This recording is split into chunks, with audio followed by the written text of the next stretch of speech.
exciting as always with EKSE. It is Educational Tuesdays, folks. And you know, we love talking about education today and every other day, of course, as well. So we've been speaking about education throughout the show. And obviously, we want to know a little bit more about our young teachers who are building their careers and helping us to guide our very own children.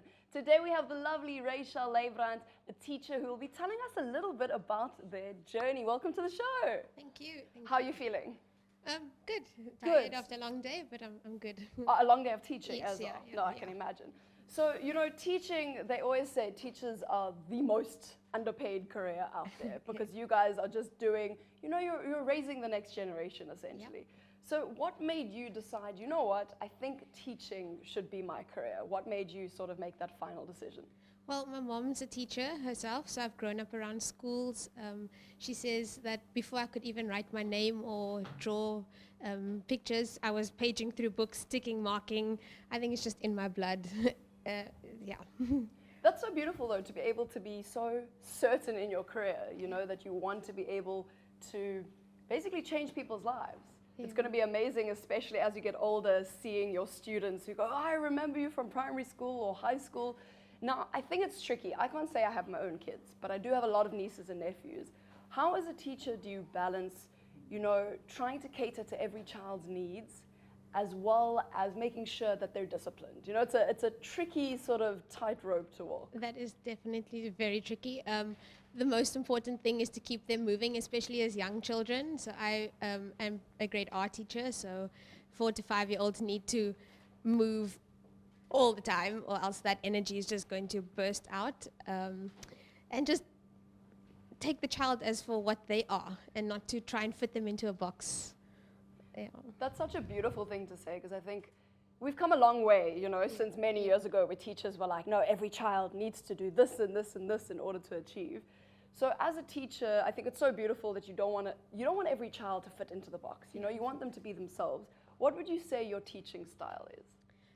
That's quite a difficult question to answer. A broad one, right? Yeah. But I think just I'm a very soft person, so I think I don't like to get loud. Just let them be free within that, like the structure of teaching. I like to be very organized and the kids involved, so I think, yeah. It's something so tricky. You said you're an art teacher. Grade R. Grade R teacher. Okay, so that's even more tricky, you know, because I mean, grade R is what, ages 4, 5, 6 years old. It's such a difficult age because they can't communicate how they're feeling properly. Yeah. So you must have an immense amount of patience. Yeah, I think so. I hope so. What would you say one of the biggest challenges as a teacher is? For you specifically as well? For me, it would be that the discipline would be one, especially now.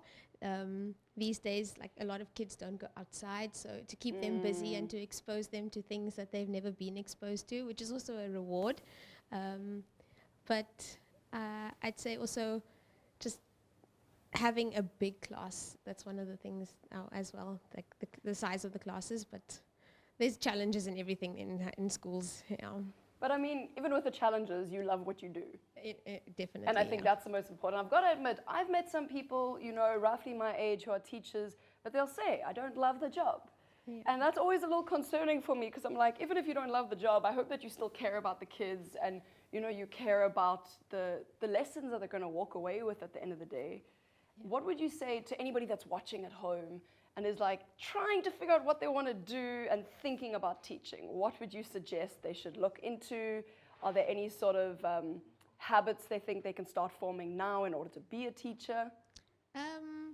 There's many opportunities to get involved, to volunteer, to see maybe if they have that passion, to see if they could cope in the teaching environment, because it's not only teaching, there's so much else into it, but just to look within and see if they do have the patience, the hard work and everything that goes into becoming a teacher. So for your classroom and for you as a teacher, do you have any future goals?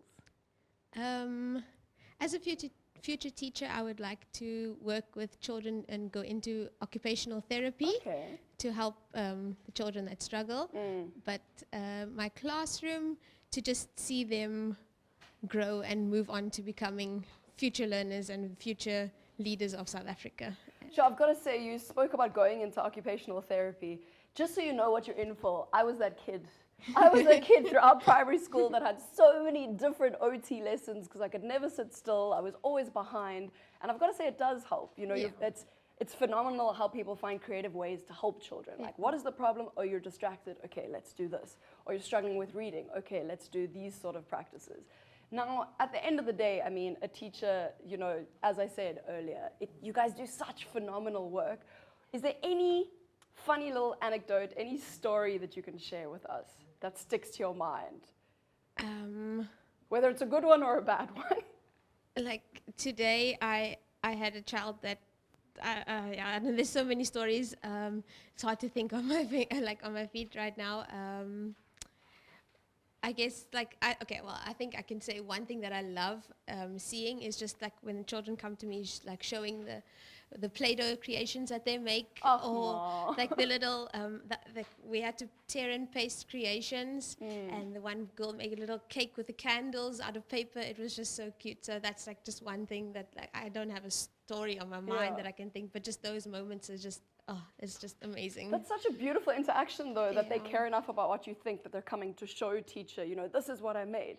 So, Raechelle, thank you so much for joining us in studio. We hope we've inspired some people out there to really think about, you know, maybe you could be a good teacher.